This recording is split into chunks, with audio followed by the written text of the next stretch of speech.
This is the best moments of the BBQ Central Show in 10 minutes or less. Ever wish you could re-listen to your favorite interview or segment?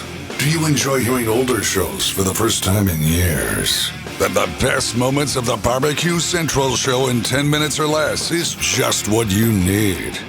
Thanks for listening and enjoy the show. Hello, I'm John Solberg, and this edition is being brought to you by The Butcher Shop, purveyors of highly sought-after 100% Australian non-crossbred Wylarah 9 Plus briskets, and as always, they are handpicked just for you. The Butcher Shop has been retailing the finest meats for the past 15 years. Every week, they're shipping out competition-quality meats to many of the biggest teams in the competition scene across the nation. Simply put, teams who use the Butcher Shop win, and they win often.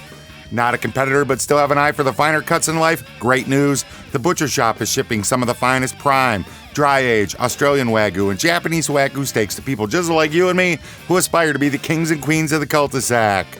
The Butcher Shop always has Berkshire, Compart Duroc, Allegiance Duroc, and Prairie Fresh all-natural pork in stock, and again, always hand-picked just for you.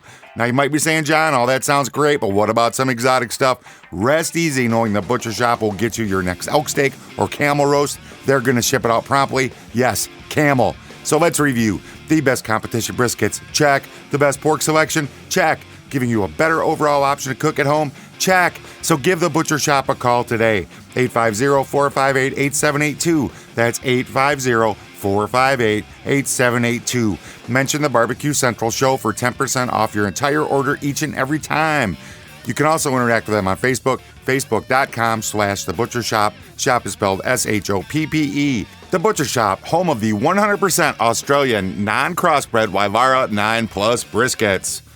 This is what's going on today's show from July 31st in 2012. Greg's going to do a little Brisket Round Table. Let's go. All right, so, that pretty much is going to wrap up the cooking portion. As far as the post-cook things, obviously everybody's building boxes. Do you guys have teammates that are building boxes for you, or you guys take an active part in that? What about you, Mike? My wife builds 2.5 boxes, and I build 1.5. She gets the base done for the chicken and the brisket, half of the rib box, and I have to do the rest because she doesn't like to do parsley. And then I do all the pork box because it's kind of complicated and she doesn't want to mess with it. Ryan, do you have designated boxers? Yeah, my most amazing wife, Sonia, has always made the boxes for me, so I'm very lucky. Scott, do you have boxers too? Yeah, about a year ago I got out of the box making business, and my wife and little girl take care of that now for me, so I act like it never happens. Now, let me ask I don't this. say shit. You guys say, or you guys are in Kansas City Barbecue Society, and I'm not looking to make a diatribe or have anybody give a dissertation on this. Maybe you don't even give a shit about it, but the garnish kind of stands in my mind in this like obscure thing or like purgatory. It's listed as optional. It's not mandatory. Would you like to see it either voted in as mandatory or voted, out altogether versus just leaving it in this optional state? I can't imagine that any one of you three would decide that, hey, this is a great competition where I'm going to decide to not garnish a box and feel pretty good about your chances turning in. Mike, what do you think about that? Well, I know it's optional. And until somebody consistently wins without garnish, I'm putting it in the box. Realistically, I would like to see garnish done away with. The last thing, all of our meat is bought. And for this competition, we're going up to, with Ryan, we're going to go up to Rockford, Illinois to the Sam's Regional. Yeah. All of our meat's been bought, and I've got some of it trimmed. Tomorrow, before we get ready to pack up, I have to go and buy, some lettuce and some parsley. It's always an extra trip. And we buy, I don't know how much of it, 90% goes in the damn garbage. It's just wasted.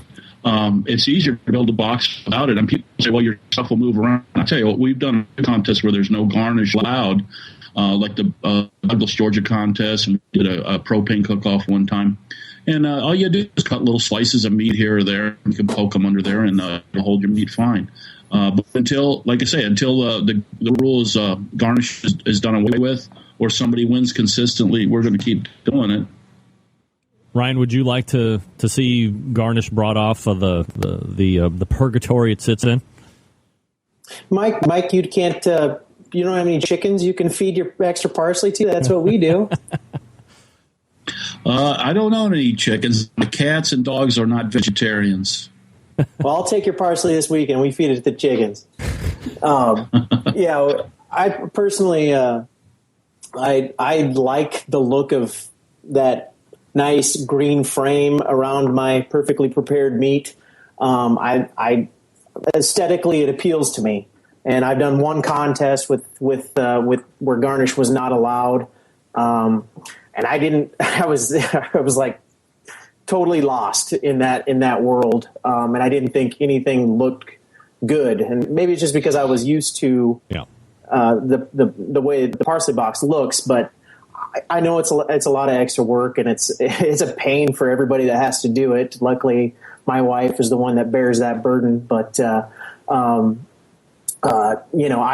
think the meat aesthetically looks better with the garnish around it. Scott, would you like to see a definite yes or a definite no on garnish? I don't know. I mean, it almost frames the box and the meat. You know, it makes it look so much more pleasant when you have the garnish in there. And we're so used to doing it that I don't know that I would change until, if they cast it off on everybody, and no one could use garnish, then yeah, I'm assuming we'd have to rethink the way we do things. But I'm not really opposed to garnish. I think it's okay. All right. Yes, go ahead, Mike. Well, what'll happen one of these days, I suspect, is that we'll get a table of 6 judges sick with E. coli from lettuce that hasn't been washed. It's funny. We have all these rules in KCBS on how you have to take care of the meat and the temperatures you have to hold it at. But with garnish, there's no rules that you have to wash it or keep it refrigerated. I suspect some of it comes from South America, and the people that picking it are wiping their ass with some of the leaves as they go to take a dump out in the field. So that's probably what's going to happen these days. And I admit the box looks better with garnish, but there again, I prefer it's just more work. I guess the reason I continue to go back to the question is because it is listed as optional. If it's you have to garnish a box, fine, everybody's going to do it. It's part of the rules, and you're done. If it's not, nobody's going to do it. And it's not when it's optional. I continue to find, and I'm going to be devil's advocate because I'm an idiot talk show host that doesn't compete, and this is what I can talk about because I'm an idiot.